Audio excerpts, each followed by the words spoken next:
कभी सोचा है कि भारत में जो कारें सबसे ज्यादा बिकती हैं, क्या वो वाकई में सबसे अच्छी होती हैं या फिर ये सिर्फ एक छलावा है? चलिए आज इसी की पड़ताल करते हैं। लोग इन कारों के लिए महीनों तक इंतजार करते हैं, लंबी लंबी वेटिंग लिस्ट होती है। लेकिन बड़ा सवाल तो यही है कि क्या ये सारी हाइप, ये सारा इंतजार सच में जायज है? और अक्सर ऐसा होता है ना, जब गाड़ी घर आ जाती है और उसकी फीचर्स और परफॉर्मेंस को करीब से देखते हैं तो एक एहसास होता है कि अरे यार, जितना सोचा था उतनी खास बात तो नहीं है इसमें। तो चलिए अब इस हाइप की परतें हटाते हैं, एक एक करके मार्केट की सबसे पॉपुलर कारों को देखते हैं और समझते हैं कि इनकी असली कहानी क्या है। लिस्ट में सबसे पहले नाम आता है मारुति ब्रेजा का। भाई, मारुति का नाम ही काफी है, भरोसे का दूसरा नाम। लेकिन क्या ये भरोसा ही सब कुछ है? देखिए, ब्रेजा एक सेफ चॉइस लगती है, अच्छी रीसेल वैल्यू है, सर्विस कॉस्ट कम है। लेकिन हकीकत ये है कि इसके फीचर्स और इंजन पावर काफी एवरेज हैं। शहर में माइलेज भी मुश्किल से 12-14 किलोमीटर प्रति लीटर का मिलता है। वहीं मार्केट में वेन्यू टर्बो जैसा ज्यादा पावरफुल ऑप्शन या नेक्सॉन जैसी बेहतर बिल्ड क्वालिटी वाली गाड़ियां मौजूद हैं। मतलब ब्रेजा की हाइप उसकी असली वैल्यू से कहीं ज्यादा है। अगला नंबर है किया सेल्टॉस का, एक ऐसी गाड़ी जो अपने स्टाइल और फीचर्स के दम पर छाई हुई है। सेल्टॉस का डिजाइन वाकई कमाल का है, फीचर्स भी भरपूर हैं, इसमें कोई शक नहीं। लेकिन इसकी कीमतें बहुत तेजी से बढ़ी हैं और सेफ्टी को लेकर भी सवाल उठते रहे हैं। अब सोचिए, 20-22 लाख खर्च करके हर कोई एक सेफ गाड़ी चाहेगा, है ना?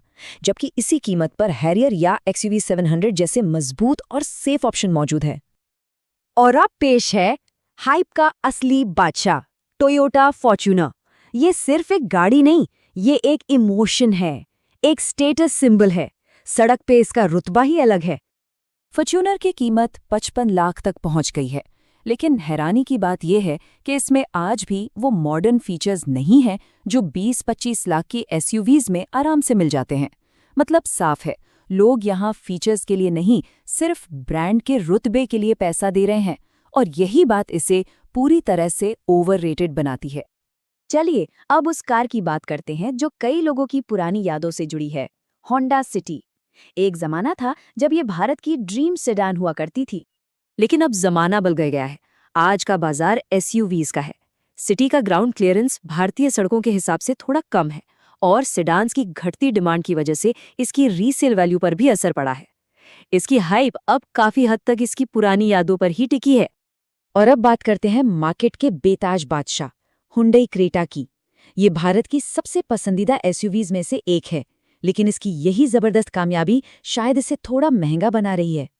क्रेटा निस्संदेह एक शानदार प्रोडक्ट है, लेकिन इसके टॉप वेरिएंट्स की कीमत अब लोगों को सोचने पर मजबूर कर रही है।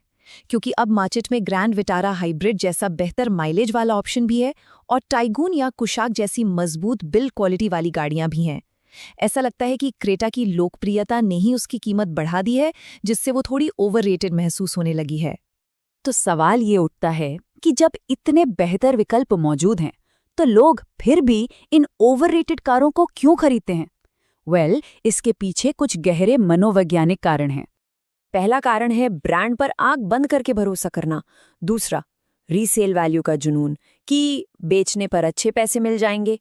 तीसरा है भेड़ चाल, मतलब सब खरीद रहे हैं तो अच्छा ही होगा। और चौथा और सबसे अहम, रिसर्च की कमी। ज्यादातर लोग गहराई में जाकर तुलना करते ही नहीं हैं। तो फिर इस हाइप के जाल से कैसे बचा जाए? एक स्मार्ट खरीदार कैसे बना जाए? चलिए इसका एक सीधा साधा तरीका देखते हैं जो हाइप के बजाय वैल्यू पर फोकस करने में मदद करेगा।